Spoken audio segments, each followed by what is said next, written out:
To sum up the driving feel of the Venym pedals, the most complimentary thing I can say is that you quickly forget that they're there. They don't get in the way, they're not intrusive, and they're extremely immersive. They behave exactly as you want them to, and they provide the feedback you need to drive the sim with confidence.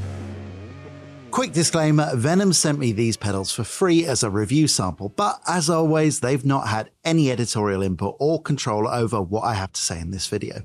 Let's start things off with the standout features. There's rock-solid construction, tunable variable RGB lighting, customizable response feel and weighting to the pedals, 3 load cells, impressive computing power and bespoke engraving if you want it. The pedal chassis and faceplates are reassuringly sturdy steel sections and nicely finished in matte grey, while the pedal arms are machined from forged aluminium. I opted for white because why not? But they're also available in a variety of finishes to suit your particular sense of style.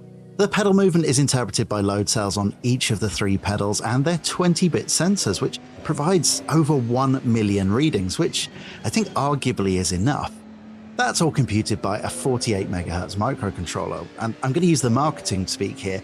It's got enough computing power to process the signal and interpolate the response curve with floating point numbers and a response time of 1 millisecond. Now, what does that mean? On paper, better precision and a quicker response time. Can you actually feel any of that? Honestly, it's hard to tell, at least for me, but from a specification perspective, it's clearly very impressive. And I guess it's good to know that the pedals aren't going to be the point in your signal chain that introduces any inconsistencies or lag.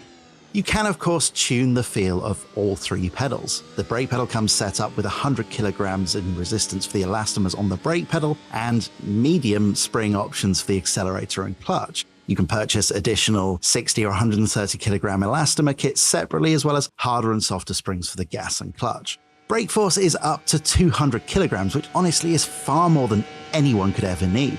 And for reference, 130 seems to be the number most people attribute to that kicking a brick wall feel that you get from an F1 braking system, though I suggest you watch Random Call Signs video on that particular subject to know that that number is perhaps a bit more variable than most people think. The clutch is a 2-stage affair. To start with, it feels fairly hard, and then as you hit a sort of knee in the response, it gets softer. And in the software settings, you can tune that changeover point to match your car in-game.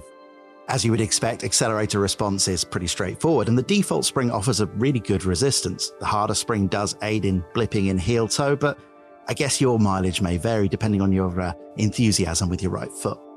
The pedals themselves have a decent amount of adjustment as well, and in terms of angle, you've got up to 22 degrees of adjustment vertically on all 3 pedals. The pedal faces have 18 millimeters of horizontal adjustment and 15 millimeters vertically, which honestly is enough for most situations, especially as the base plate allows for some adjustability in the positioning of the pedals horizontally as well. Though of course you can bolt them directly onto your pedal deck, which may allow for more, especially if you've got a profile type rig. Further to that, you can also adjust the pedal travel, which is definitely something that's always nice to see, especially if you do a lot of heel toe. Oh, and also there's Rgb lighting, which is configurable to do interesting things. It can change the pedal position, stay static, or respond to telemetry signals from the game. It's a nice feature, but if I'm honest, I'm not really looking down at my feet while I'm driving, and depending on your rig, you may not even be able to see your feet at all, even in your peripheral vision. And finally, if you're interested, you can have custom engraving on the pedal faces and the arms themselves, which is a nice touch. As you would expect, these things are absolutely rock solid. There's not a hint of play in any of the moving parts. In fact, compared to the excellent OBP and Huizenveld sprints that I own, these have noticeably less wiggle when you depress the pedals, particularly at higher strength settings. Not that any movement in either of those pedal sets is an issue, of course. In fact, both are really good, but frankly, the Venym set is superior in this regard. With the exceptional build, excellent materials, and attention to detail in the use of parts and features, you would expect that the finishing on these pedals would be spot on as well.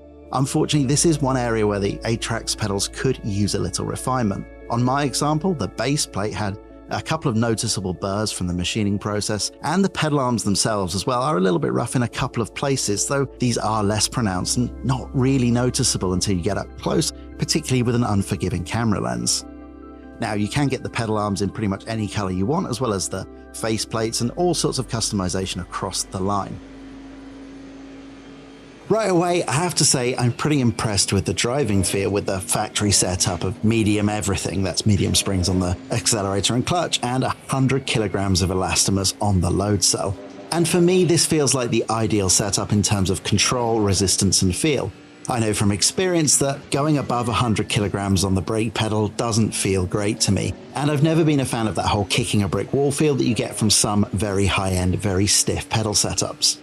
With this setup, I feel like I can maximize the benefits of the load cell. That's the ability to sense pressure rather than movement, with the comfort that you get from just being able to have a little bit of relaxation of the elastomers or the spring or whatever you're using as you come off the brake pedal, particularly during trail braking. This also helps with modulation as well, though I do feel like load cell setups are definitely much more suited to that.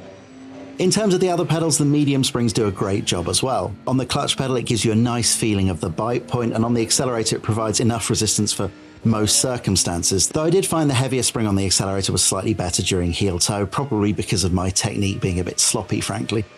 Now, in terms of braking feel, the Atrax pedals do feel very similar to other elastomer-based pedals for obvious reasons. And that's no bad thing. With a quality load cell setup and those elastomers, you can really feel the progression of pressure as you apply your foot to the brake, you find the lockup point and you modulate around it with a lot of precision. So when you take the car into a heavy braking zone, you can slam onto the pedal with a lot of confidence knowing that you're not going to lock up. And if you do start to, you can modulate around and find the ideal braking point, maximizing your deceleration.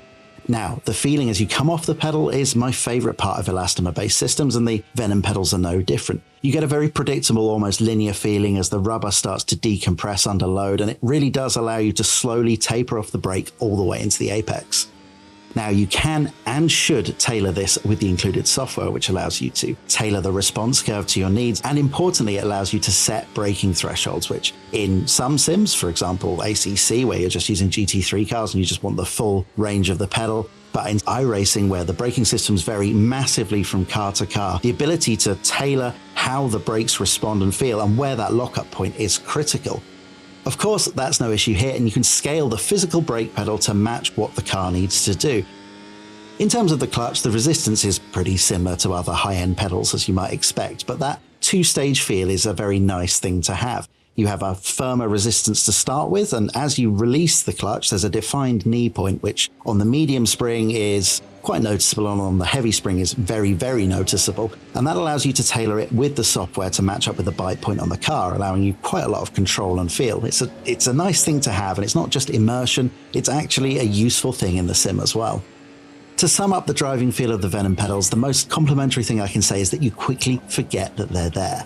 They don't get in the way, they're not intrusive, and they're extremely immersive. They behave exactly as you want them to, and they provide the feedback you need to drive the sim with confidence.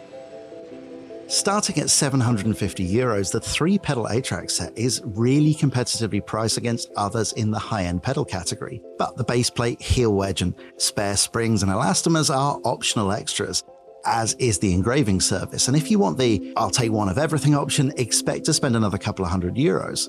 But that's still less than comparable products from Hoisingveld OBP and Acertech, and these offer quite a lot of functionality and performance for the cost as well. So while it's hard to use the phrase good value for money for any high-end sim gear, because frankly our hobby is ludicrous, but that being taken as read and in context, the Venym Atrax pedals do offer a lot for the cost of entry. The build is excellent, the performance is fantastic, and while the software is a little basic looking, it does everything you need it to do. So if the very minor finishing issues on my example don't bother you, then I think the Atrax pedals are a serious contender in the high-end pedal market.